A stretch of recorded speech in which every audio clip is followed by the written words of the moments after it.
Hello everyone, it's Cheryl Arkle from Better Reading. I'm actually at the Hachette offices, Hachette Australia, and I'm talking with Duncan McNab, who is the author of Rogerson.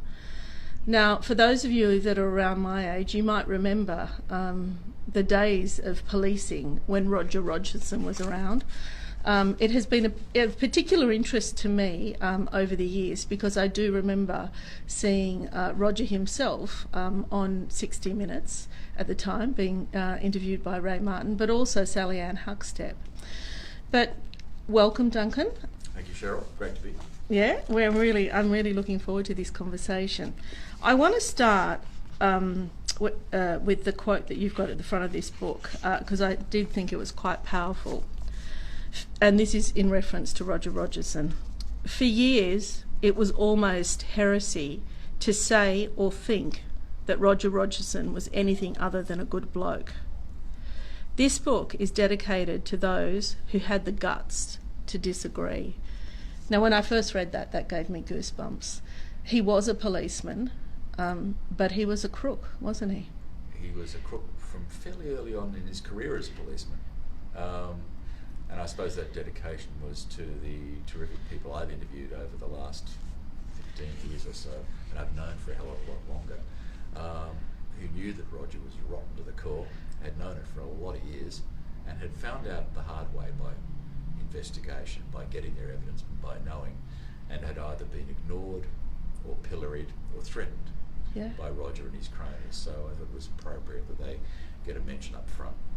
So we're speaking with Duncan McNab, and we're talking about his new book, Rogerson. Now, what prompted you? Why him? Why this subject? I've been fascinated by Rogerson since 1984, I think it was. I'd met him early in my career as a detective when he'd charmed almost the pants off me, as he'd done with many other mesmerising, charismatic man. Wanted to know everything about you, and at the same time remembered who you were. Those little lovely touches that some politicians have when they're working a room. Roger could work a room like no one else. He must have had charisma to get away with everything he got away with. I suppose he often reminded me, and I've seen him in court, particularly back in the early days, working a jury. Yeah, wow. 12 people sitting in a box. You're in the jury, you're in the witness box, which is one of the most dangerous places you can ever be in this life because you've got to be on your game to survive it. And Roger had the jury in his hand. He had the eye line of an actor. He felt, everyone in that courtroom felt as though Roger was speaking directly to them. And that's how he wooed juries and wooed the audience in the broader courtroom as well. And he was like that in dealing with most people until the facade dropped. My fascination with him was pretty much nailed when I was at Internal Affairs in 1984, and Michael Drury, a detective, had been shot twice whilst looking after his kids at home. And by Roger? Yes, by Roger. Allegedly. By Roger and a fellow called Christopher Dale Flannery, who was a Roger cohort at the time. Yes. Probably one of the most dangerous assassins in our history. As Mick Drury, something took a turn for the worst. A magistrate was called in. Drury gave a dying deposition, which at law is an extraordinarily powerful document. And in that document he said that Roger was involved in the plot to kill him. That got to Internal Affairs, was passed around by a couple of our senior blokes. I read it, and our boss turned around, this is where the good blokes came from, said to us all, "Oh, Roger's too good a bloke, he couldn't have done it." And I thought, well, it's now time to reconsider my options, get out of this place fast. And that was my fascination for Rogerson started, a man who could dissuade normal, hardened, experienced coppers purely by his reputation that he wasn't complicit in a killing, and that's how the Brotherhood looked after him. So that's what snagged my interest particularly. Would you call him a serial killer? No, I know he's been branded as a serial killer in some of the papers. I don't think so. Serial killers are driven for different reasons, and they do so regularly. They speed up. Roger's an opportunistic killer. Right. He no doubt would be a field day for a psychiatrist at some point, but Roger killed because simply there was an impediment to getting to his goal. His goals were always driven by money and ego, yeah, power. this is intriguing, and I'm really enjoying this conversation, Duncan. I'm speaking with Duncan McNab. He's the author of Rogerson.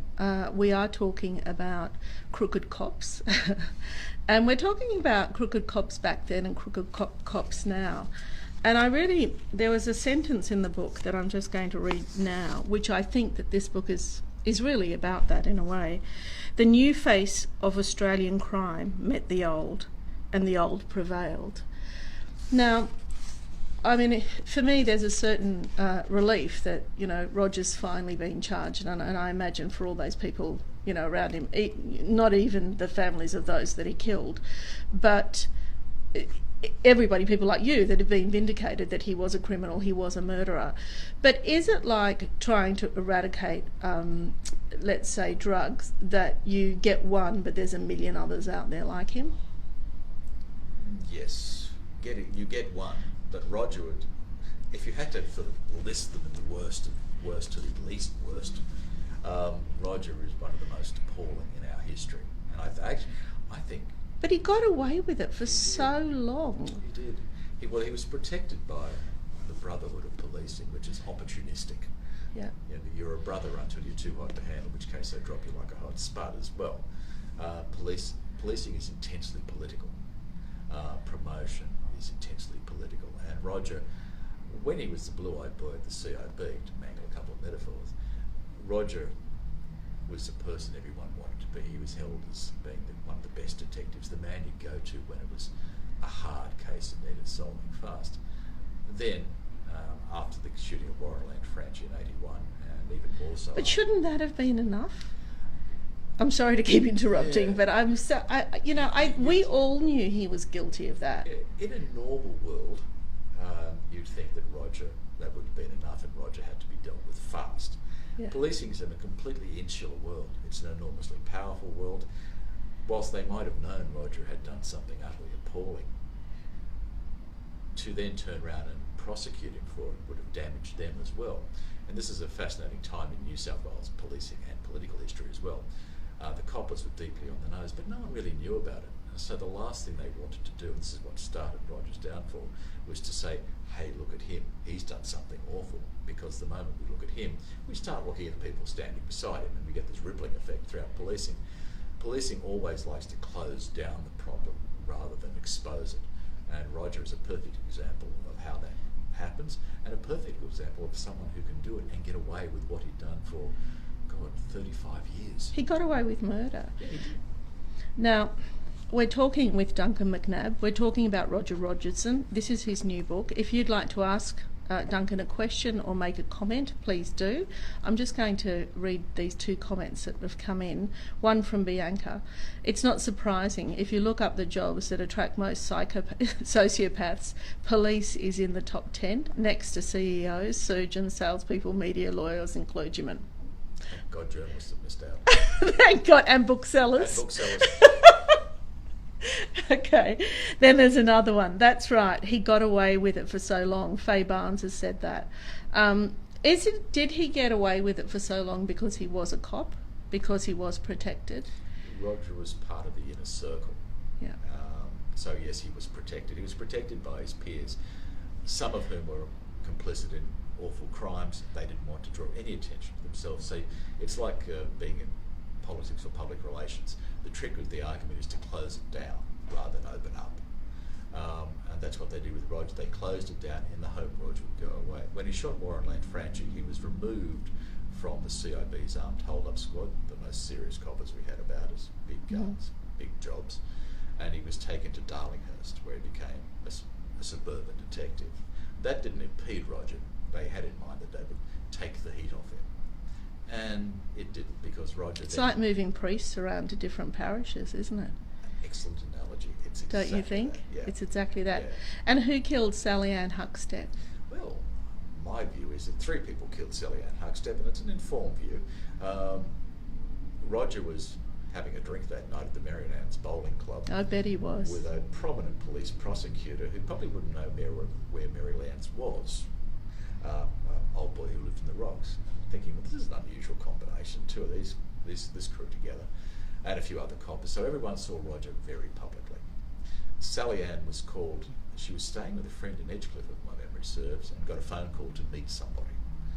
No one knows who that person was. She goes to Centennial Park and is found the next morning dead in a pond. How many months was that after 60 Minutes, after Ray Martin interviewed her? It was within a couple of months after, because that was an extraordinarily strong conflict between the two. Exactly. Roger is, after the Killingland Franchi, Roger takes the press immediately. Even though he says all journalists are scum, Roger is one of the biggest media tarts you'd ever find. So he's talking his way through the story. Sally Ann Huckstep was completely and utterly underestimated by Roger. Roger thought, she's female, terrible misogynist. And she's Roger. attractive. She's attractive. Yeah. She's a prostitute, sure. Yeah. And she's got an addiction to heroin at one point, sure. So Roger dismisses... But she loved Warren. Yeah, and Roger dismisses her completely. Yeah. What Roger didn't know is that Sally Ann, all that and more, she's attractive, incredibly articulate. Wasn't she? Very, very smart. Wasn't and she? she's got a set on her. She was a worthy adversary to Roger Rogerson. I think she was actually tougher than he was. And she went to the media and redressed everything he'd said. So the battle was on. And her communication was just spot on, wasn't it? She was so articulate. And she nailed the points clearly and concisely. Roger, on the other hand, on television looked evasive. He looked bloody shifty at one point.